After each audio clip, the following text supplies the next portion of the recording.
In commemoration of the annual Human Rights Day, human rights activists are advocating on the need to create awareness and mobilize a political will to promote the rights to quality healthcare of young women and girls and their rights to quality sexual reproductive health service.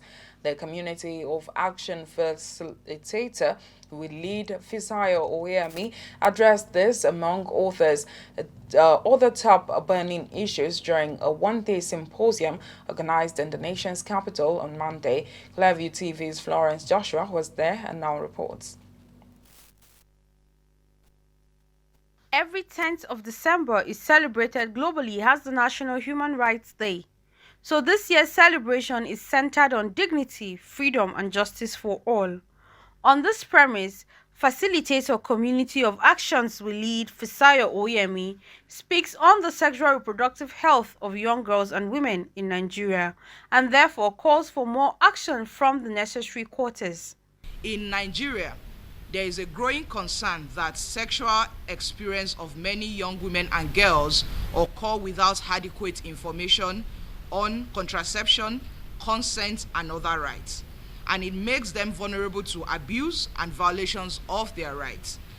Oftentimes, young women and girl sexuality is seen as something that has to be prevented, discouraged, controlled, or forbidden.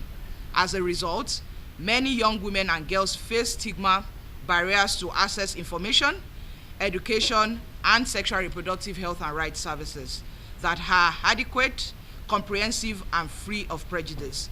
These barriers are made worse depending on several factors, such as age, gender, disability, type, poverty, HIV status, sexuality, family and marital status, and the level of education. Other members spoke on the challenges and want the federal government to ensure every woman has access to quality health care. The health sector, they need to change their behavior. They need to have standard operating procedures to provide quality, high quality services that are comprehensive for all categories of persons, irrespective of the person's gender. Health service providers need to go back to the ethics, follow standard operating procedures and guidelines, and make sure they provide services not based on, who is this person? You understand? Treat everybody as a human being and follow your ethics. The facilities should be friendly to everybody. The information and services should be comprehensive. And even within the education sector, let the schools have facilities that incorporate everybody. Women and girls are more vulnerable to when it comes to service and provision in any classification or categories, not just sexual reproductive health and rights, but other forms of services that they might need to prosper as a person. So I feel that government and institutions have to sit down and start looking at the biases that are crumpling up into the provision of these services to us, and also what can they do better. And how can they do it better is by bringing to the table these diverse women and girls.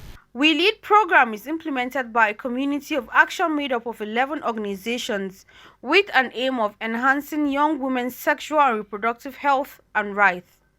Florence Joshua, reporting for Clearview Television.